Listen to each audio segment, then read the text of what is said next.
avoir associé un label européen. C'est-à-dire, label européen, ça veut dire quoi? Ça veut dire un minimum, un seuil minimum est investi dans l'économie européenne et cette épargne-là, finalement, quand je l'investis dans tel ou tel support, ne sert pas à aller financer l'innovation, la transition Bien sûr. ailleurs dans le monde. Elle sert Est-ce que c'est à un biais qu'on a renforcer. aujourd'hui? C'est qu'en fait, on gère l'épargne des Français et des Européens en allant investir, là où on considère qu'il y a le plus de performance, à savoir aux États-Unis. Ce Et qui n'est pas c'est forcément vrai depuis le début de l'année, mais ce qui a été vrai pendant ce qui est longtemps. pas vrai à très court terme, Mmh. mais ce qui est très vrai depuis 20 ans.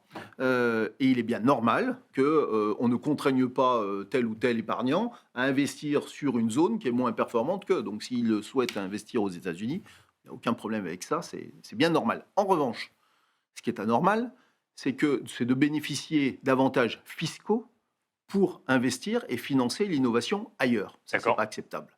Je pense qu'en tant que citoyen européen, citoyen français, c'est pas normal. Donc, associer finalement un label européen à sans doute un incentive fiscal, au moins au départ, pour amorcer la pompe, paraît quelque chose qui est assez logique.